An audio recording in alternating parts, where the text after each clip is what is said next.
Now the Nokia Lumia's design is very reminiscent of the Nokia Lumia icon released on Verizon earlier this year. It measures in at 137 by 71 by 9.8 millimeters and weighs a pretty hefty 167 grams. Has a metal chassis with thick flat edges with only slightly rounded corners, so it's not the most comfortable to hold in your hand. But the matte, almost soft touch rounded plastic back helps somewhat to making it more pleasant. Aesthetically, it's one of the most attractive industrial designs on the market. The front is one glossy black surface that tapers towards the edges, and the metal frame is stunningly clean, and the polycarbonate rear shell adds a splash of life. That is, of course, if you go for one of the brighter colours. It's also available in black and white if you don't want to have neon green or orange on the back of your phone. Simply put, it's the best looking Windows phone ever made. Buttons on the right hand edge are easy to reach, and it's great to see a dedicated camera shutter button because it makes accessing the camera and taking pictures much easier and more convenient. Now we get onto the display. It's a 5-inch 1080 by 1920 resolution AMOLED screen. Pixel density is 441 pixels per inch, so it is a pretty good display. It's sharp, it renders animation smoothly, and produces really vibrant colours. Text and images and video are clear, but as soon as you turn it to a different angle, it goes pear-shaped. It's become noticeably blue, and it affects the colour accuracy of everything.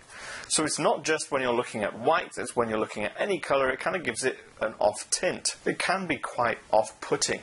And because it's AMOLED, what happens sometimes is that when you see these vibrant colours, when you're watching videos or playing games, it's not entirely accurate. They seem oversaturated. It's not a terrible display, but with the rise of really great LCD panels on the market now, it's hard to justify, at least in my mind, why you would go for a subpar AMOLED display panel. And it's not even that AMOLED is a terrible technology. Samsung has made great use of their technology and put fantastic displays in its handsets. So why Nokia has gone for one that's not as good is quite confusing. But then we get onto the camera, and this is no doubt the best feature of the phone. It produces some incredibly sharp images, and it's not just the sharpness that's great about the 20 megapixel Carl Zeiss lens on this phone. The sensor and lens setup on the 930 is the champion of still photography.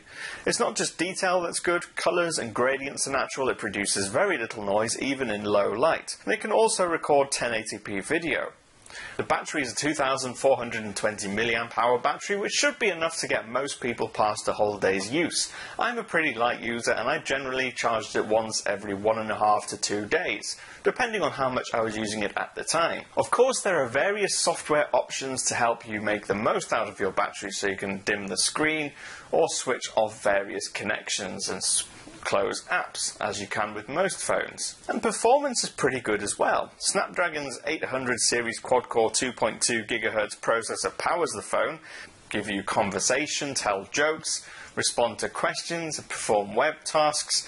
And what's great about Cortana is that it makes the use of everything that it knows about you to make it a better service. So it'll know what kind of sports and what kind of work you do, where you live, and it can change its suggestions and grow over time and become better suited to you the more that you use it. The fact that you can set contextual reminders, for instance setting a reminder to tell you to tell something next time you phone them, is fantastic. And of course, Windows Phone 8.1 comes with the new Action Center, which is the drop-down notification center where you can change some quick settings but also access your notifications more easily. And you can also now set wallpapers behind your live tiles, so you no longer have to have a solid colour. To wrap it up, the Nokia Lumia 930 is undoubtedly one of the best Windows phones ever made. Its design and build quality are exemplary for any platform, but it still needs extra refinement both on the hardware and software side if the Lumia range is going to provide serious competition to Android and iOS. And that's if you can even get hold of one. They're not easily available on the market, and they're not available with support for all the bandwidths required for some of the US networks. But in short, it's a great phone, and it's close to being perfect, but not quite.